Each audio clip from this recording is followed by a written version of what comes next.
नमस्कार मैत्रिणींनो, मी माझ्या चॅनलवर जुन्या नवीन कपड्यापासून वेगवेगळ्या प्रकारचे bag, handbag, purse, shopping bag शिवत असते। तर माझ्याकडे असे 2 कपड्याचे तुकडे आहेत। पण ही बॅग शिवताना आपल्याला चेन, रबर शीट, फोम असं काही लागणार नाहीये।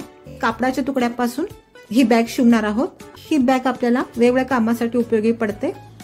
मी माझ्याकडे कापडाचे 2 तुकडे होते। तुमच्याकडे जर अखंड कापड असेल तर तुम्ही अखंड कापड सुद्धा वापरू शकता। माझ्याकडे 2 तुकडे आहेत, त्यामुळे मी असे टीप मारून घेते आणि हे जोडून घेते। कापडाचे दोन्ही तुकडे मी जोडून घेतलेले आहेत बघा। तुम्हाला हवं असेल तर तुम्ही डबल टीप सुद्धा मारू शकता। मी इथे टीप मारून घेतेय।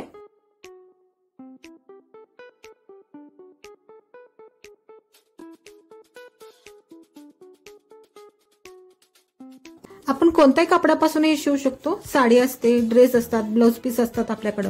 जे जुने झालेले असतात ते बेडशीट सुद्धा असतात, त्यापासून सुद्धा आपण हे शिवू शकतो। या कापडाच्या मध्यापासून अशी चुनी करून घ्यायची।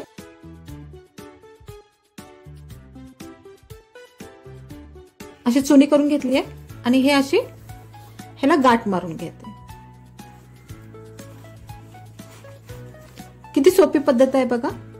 खूप सोप्या पद्धतीने आपण ही बॅग शिवू शकतो। गाठ मारून घेतलेली आहे। आता ह्या कापडाचा सरळ भाग आहे, त्याच्यावर हे दुसरं कापडाचं टोक आहे, त्याचा पण सरळ भाग मी त्याच्यावर ठेवतेय। जे शेवटचे 2 टोक आहेत त्या टोकाला मी टीप मारून घेतेय।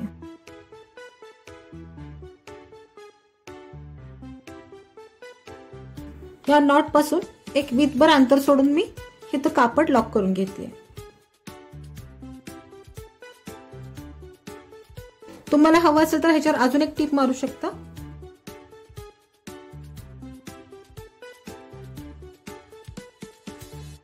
आपण कुठेही कट केलं नाही, कुठेही फाडलं नाहीये। ह्याला चेन लावली नाही, झिप लावली नाही, रनर लावलं नाही। खूप सोप्या पद्धतीने स्वस्तात आपण ही बॅग शिवत आहोत।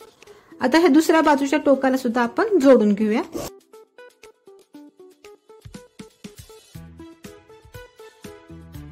आपण इथं वीतभर अंतर सोडलं होतं, तसंच आपण इथं वीतभर अंतर सोडून घेतलेलं आहे।